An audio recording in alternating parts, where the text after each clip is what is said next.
In martial arts tournaments, they won't let you fight like that. Very frustrating. You stand in front of a guy and you just want to let him have it. But you can't. So you gotta do this play acting patty cake version. Welcome back to the channel, everyone. Today I have a really important news article that I want to talk about and break down for all of you.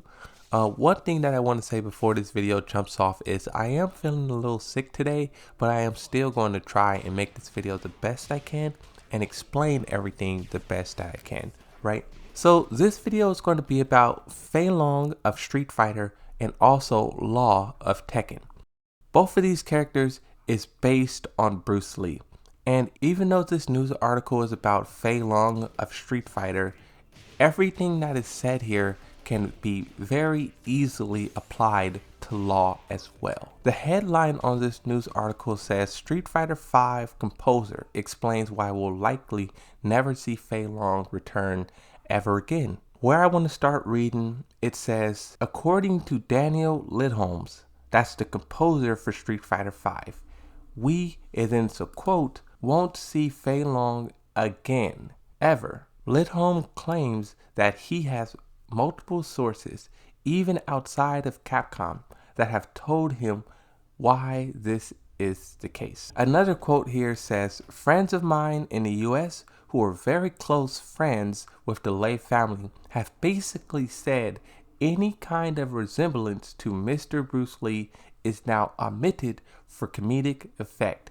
It needs to be honorable. So what this is saying, you can still use Bruce Lee, his image. You can still make characters based off of him and stuff like that. But it needs to be serious. It needs to be honorable. No more of turning this character into a joke or to a goofball. Now, there's two things that I want to say. One, when you're talking about the story of Tekken 7, this is something that people wanted for a very long time now.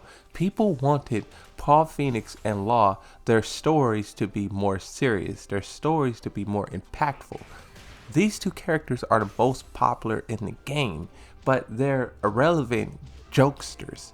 And maybe this article is what we need for those characters to become more serious, become more relevant.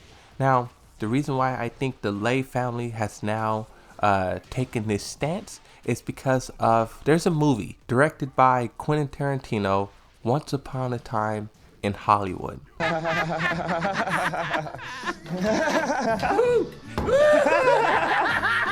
It was an incredible movie. I seen it, I watched it like 2 or 3 times, loved it. But in that, there was definitely a few moments in the movie where they were using Bruce Lee as a comedic joke. And I think this is what triggered the family to be this way.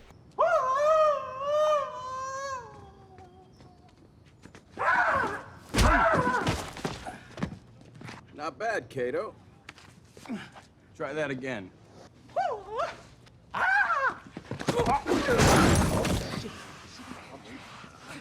Now, to give you guys insight, for those of you who never seen this movie or heard of this controversy, the guy in this clip that's fighting Bruce Lee is a stuntman. And the scene before this fight, he's on one of his friends' rooftop. He's fixing the antenna for their TV. And while he's up there, he's drinking a couple beers and he eventually passes out. He eventually falls asleep. And one of the things he dreams of is this fight between him and Bruce Lee. And that is why in this he is beating up Bruce Lee, because it's him, a stuntman, fantasizing about beating up one of the best martial artists in the world. And with that context, you can kind of see why it's framed the way it is. But even then, a lot of people still took issue with it, and a lot of people were still upset because people don't like, Bruce Lee is a legend. So to see him portrayed in this way, it's definitely ruffled some feathers. And one thing too, there is a scene before this fight where he was talking about Cassius Clay, that's Muhammad Ali. You stand in front of a guy and you just want to let him have it. But you can't. and his whole speech came off as very arrogant. The family did not like that as well. You have this scene of him fighting and he's getting thrown against cars, and then you have this other scene of him where he seems like he's arrogant, he's cocky. So I think this news article that I'm reading right now really is a fallout of that movie, because that movie was huge. It's been well established that Fei Long was originally created by Capcom to pay tribute to the legendary Bruce Lee.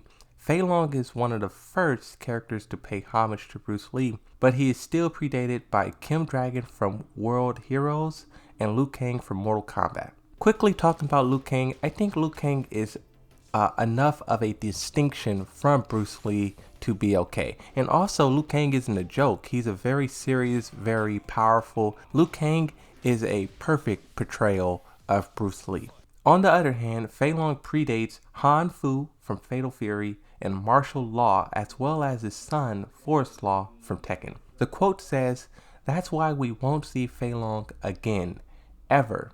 It's a cool character type, but then you have Yun and these other guys from Street Fighter 6 to fill that void. So the Lee family said, you can still use him if you change your character and make him more serious, make him more this, make him that, but they're saying we're not even gonna bother. Yes, we may never be able to use Fei Long again, but they have other characters who can fill that role, who can fill that void. And this is the sad thing about Tekken.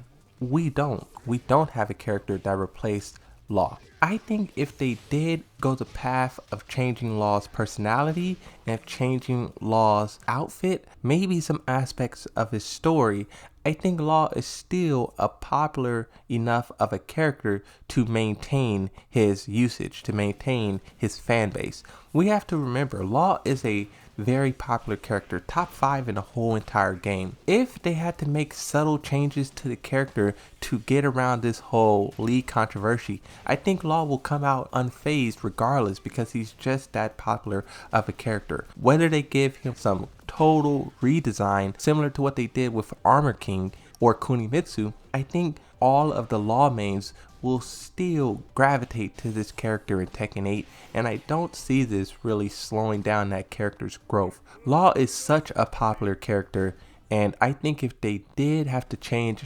aspects about him, he would survive. He would come out the other side unfazed. And honestly, I think they should do that. I think they should change Law's personality, his identity, change it up enough to where it's not based on Bruce Lee, so they don't have to deal with this anymore. So it's 100% their own character, their own identity. I think it would be really cool, because we talk about wanting to see these characters grow and develop, and even though this is an outside force changing the way that this character is, I think in terms of the story, in terms of the gameplay, this could be something really unique and really cool. They can do something to Law and freshen him up in a way that pulls more people into the character. Because if they truly decide to redesign him from the ground up, imagine how many people will be more interested in him now that he is totally different, totally unique. It's very easy to focus on the doom and gloom aspects, but this also is an opportunity for them to make something more, make something better of the character, of the situation. This sickness is really kicking my ass right now. Now, Quentin Tarantino responded to the controversy. I have a news article here from Variety, June 30th, 2021. Quentin Tarantino tells critics of Bruce Lee portrayal in Once Upon a Time to suck a dick. For those of you who don't know who Quentin Tarantino is, this guy is the real deal. First off, he's one of the greatest film directors of all time, but he's really outspoken. He say what he means and he means what he say. He doesn't beat around the bush. It says Quentin Tarantino has been outspoken about his depiction of Bruce Lee, portrayed by Mike Mulf as an arrogant figure. The portrayal has received blowback from Lee fans and his daughter, Shannon Lee, as being inaccurate. A quote here says, "I can understand his daughter having a problem with it. It's her fucking father. Alright? I get that. Everybody else, go suck a dick." Another quote from him Bruce had nothing but disrespect for stuntmen. He was always hitting them with his feet. He was always tagging. It's called tagging when you hit a stuntman for real. And he was always tagging them with his feet. He was always tagging them with his fists. And it got to the point where I refused to work with him. And he had nothing but disrespect for American stuntman. This second quote from Quentin Tarantino is kind of interesting because it's given us a new perspective on Bruce Lee that a lot of us didn't know. I didn't know that he thought this way of stuntman. And it would make sense why this stuntman in the movie would single him out and would dream about beating him up, because of course he can't do it in real life, but when you're on a rooftop drinking beer and you fall asleep, this is something you may think about, right? It's going to be really interesting to see what decisions the developers make when redesigning or recreating Law. They obviously cannot do the same thing they did for him in the past, where this character, and I think Paul Phoenix is always worse. Paul Phoenix is always the bigger joke, the bigger goofball, but there is still remnants, hints of that in Law. So they can't do that again. They have to make this character different, his personality, change it. But also, I say he would easily walk out of this unscathed. He's a very popular character, but in reality, it depends how much they change. I really like to think about Armor King and Kurimitsu because both of those characters had huge redesigns, and both of those characters are very, very successful. So I think Law, he's so popular to where he can stand on his own now. They don't need to ride off the success of Bruce Lee to carry this character. They can change him up. They can give him his own flair, his own traits, his own personality. And this character can go on to be something truly magical. That's just how I feel, because what's interesting about this whole Bruce Lee character archetype, it seems like all of them are based on Fei Long's. Fei Long was the first Bruce Lee that was kind of a joke, that was kind of ha-ha funny. Tekken, they copied that same personality, and now it seems like everyone who copied that now have to think about something else to do. I just can't wait to see what they decide to do, because this is a very big subject, because this is a very important character. If you guys been following the channel, you guys saw some of the videos where I was talking about character controversy. They don't want to run into that same issue with Law, so they're definitely going to have to change some things to get around this. And like I said, change his personality, change his outfit, and then boom, that should be enough to get away from this. And also, we could get a deeper look into the Law character, because some of these characters are very shallow. So I think to get a deeper look, a deeper perspective into their character would be a good thing. But yeah, I just want to talk about this because I think it's going to be very important. Like I said, this is another character that is being forced by real world scenarios to change, to evolve. You have first Roger Jr., who PETA is blocking that character from being in the game. It's so fascinating to me. Roger Jr. was supposed to be on the base roster of Tekken 7. That is what Harada said.